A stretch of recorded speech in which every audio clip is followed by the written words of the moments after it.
Thanks for watching. If you like Leathercraft content, please like and subscribe for more. So, you want to start Leathercraft? Welcome.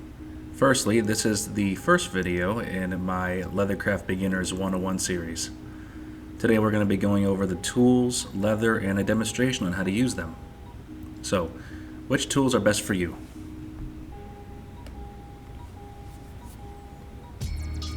The first tool is a mallet or a maul. A mallet works just fine. If you want to go more specific, a maul has better center of balance, has a cylindrical plastic head that is good for making certain strikes on different tools, but a mallet is perfectly serviceable. You can use the mallet also to flatten glue or stitch lines. The next tool you'll need is a pricking iron, also called a stitching chisel. There are many different sizes and shapes and spacings. You can use them to mark your leather and then punch all the way through in preparation for stitching. I recommend buying a 6-prong and a 2-prong so that when you get to round edges like this, you can work your way in a nice uniform fashion. Your next tool is a cork-backed ruler, preferably metal and definitely not wood. I use a centimeters and inches side depending on the cut. And I have 2 different size rulers, but for your first ruler I'd recommend going longer. The cork keeps the ruler from slipping while you cut. The next tool is a needle and thread. There are many shapes and sizes for leather-specific needles. I also recommend using a polyester or plastic-based thread like nylon. There are waxed and non-waxed threads, but for your first project I wouldn't worry too much about that. There are lots of stitching tutorials online, but I hope to make one myself. Next you'll be needing a knife and a cutting mat. I still use this box cutter and I also have a craft knife. For the cutting mat, you can use a self-healing mat, or if you have a scratch-proof surface like a granite countertop, that works as well. The box cutter is great for long general cuts, and the craft blade is good for precise movements or for thinner leather cuts. The next tool is a scratch-awl, but honestly you can use anything that's pointy. Take your scratch-awl or your pointing object and trace out lines for patterns. You can open up stitching holes that might have been a little too tight. You can use it to apply dye to the edge of your leather.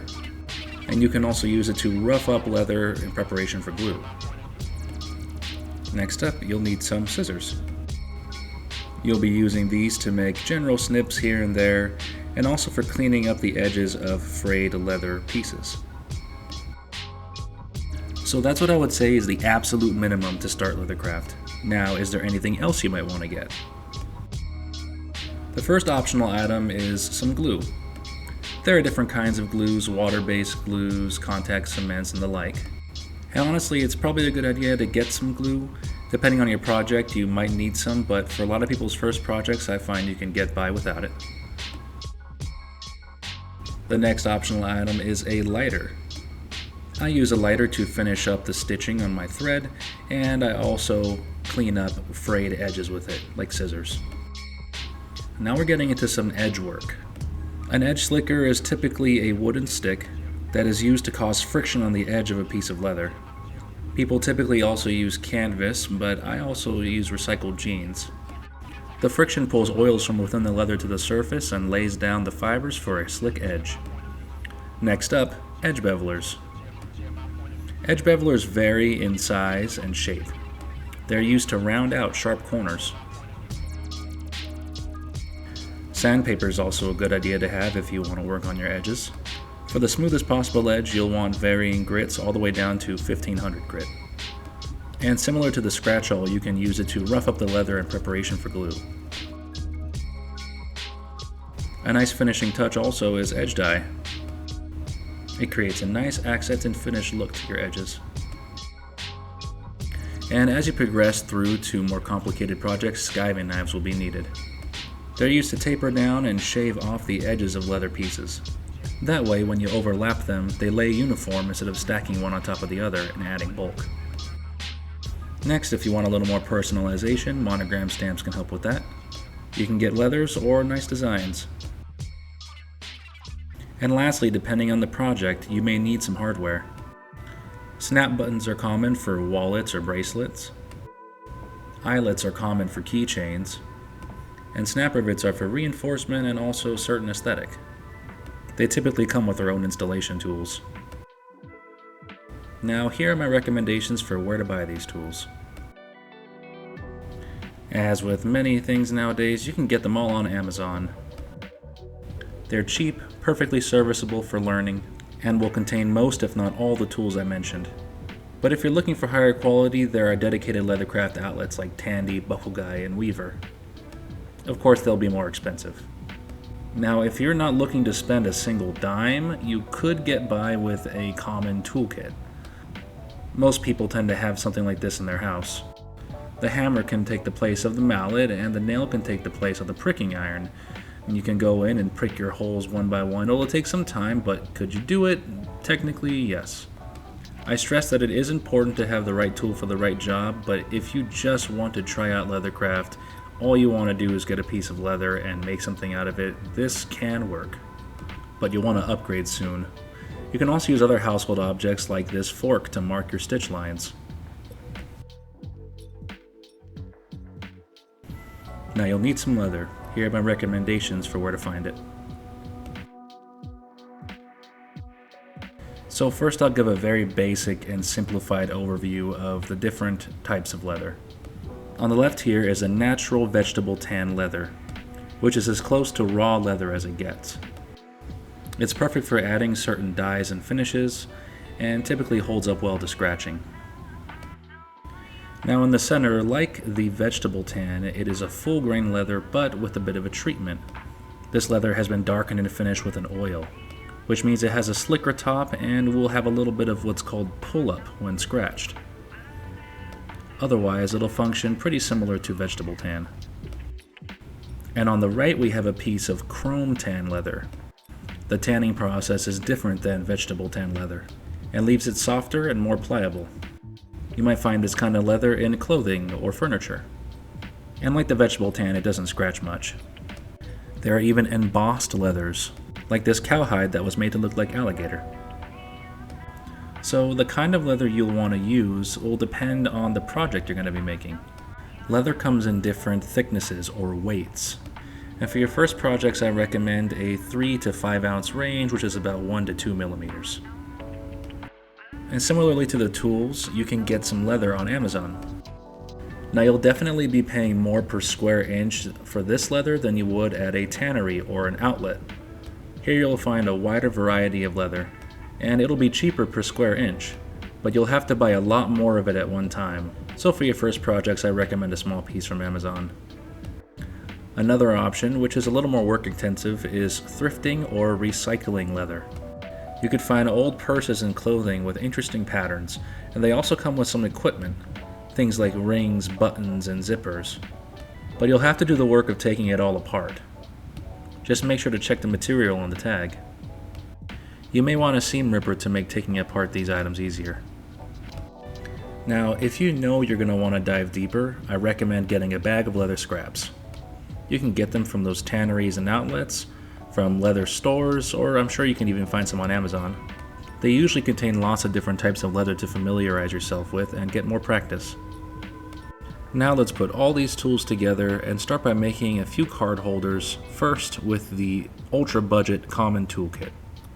Starting out with a piece of scrap leather, we're going to use this screwdriver as a scratch awl and the measuring tape as a ruler.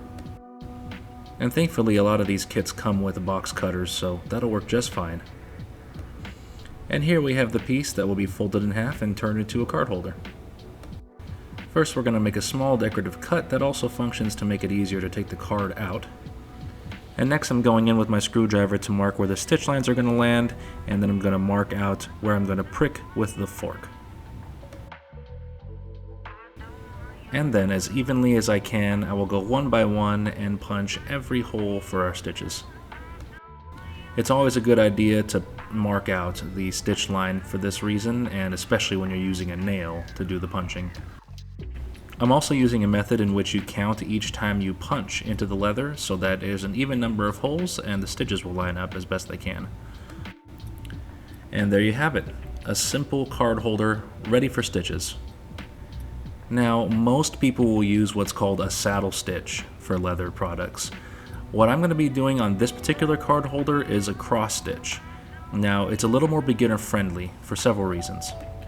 The first reason being that saddle stitching is somewhat hard to grasp when you're new, and it can look uneven because you haven't practiced with it yet. And I find that being happy with the end result of your first project is crucial for falling in love with a hobby. So for that reason, I recommend the cross stitch for beginners because it is easy to do, looks fine, and covers the edges so you don't have to worry about finishing. And there you have it. In about 15 to 20 minutes, we have a basic card holder that was easy to put together, made with common household tools that you might already own. Now, those tools worked and the end result was fine, but we can do much better. So let's try another card holder, but this time with better tools. So we'll start with a fresh piece of leather. And I cut out this quick pattern so I can make sure the sizing is correct. I'll be using that to measure my cuts. And unlike the last project, we're going to be using some contact cement to seal the edges. This is going to create a better, more uniform surface for stitching. Next, we'll do that same cut we did for the first card holder, but using the craft knife instead. And rather than leave the edges raw, we're going to do some edge finishing on this card holder, starting with some sandpaper and then cleaning up the frayed edges with the lighter.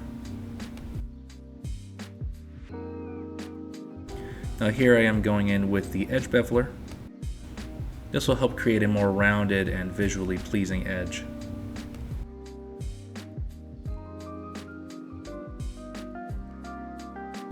And now that the contact cement has cured, we're going to fold it over to our measurement and go in with the mallet to make sure everything is set and secure. And next, to ensure that the glue is properly set, I'm going to add a little compression by clipping the edges with these binder clips. I fitted them with leather scraps to make sure they don't damage our piece. And here are the glued, beveled, and sanded edges, looking much better. Now I should have done this step a little earlier, but here I am cleaning off the excess leather, and I'm going to finish off that new edge as well.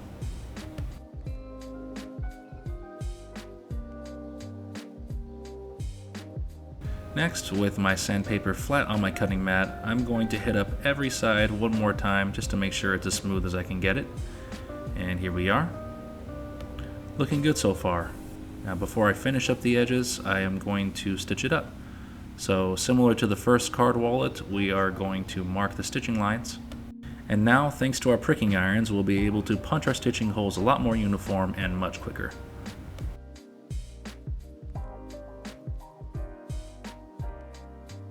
Great, now we're ready for stitching.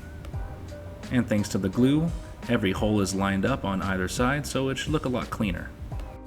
Now here I've sped this up a bit because it takes longer than the cross stitch. I'm doing saddle stitching. And again, at the time of recording this, I haven't yet made a saddle stitching tutorial video, but check my channel anyway. If you don't find one, there are plenty of saddle stitching tutorials out there. And with that, let's clip off the excess thread, melt it down and seal it off with the lighter. And there we have it. Nice, clean saddle stitch. Looking much better thanks to the use of the glue and the pricking irons.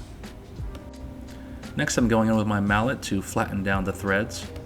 It's partly for aesthetic because the thread fills out the punched holes better, but it also flattens the thread to reduce friction.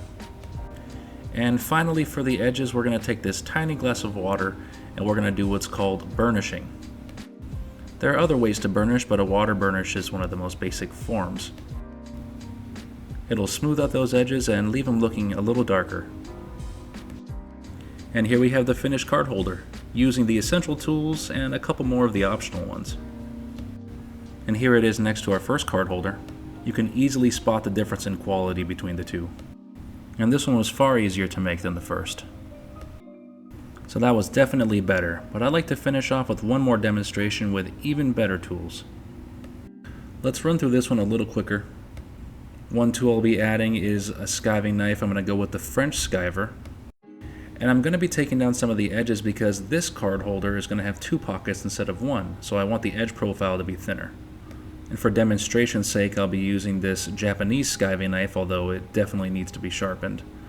But here the 2 pieces joined together, laying nice and flat. For this card holder, I'll be using the yellow wax thread because the color accents nicely, and instead of scissors, I'll be using these thread clippers. They're just overall more comfortable to use, and they have a pretty satisfying snip, so I enjoy them. And there we go, the main body's complete.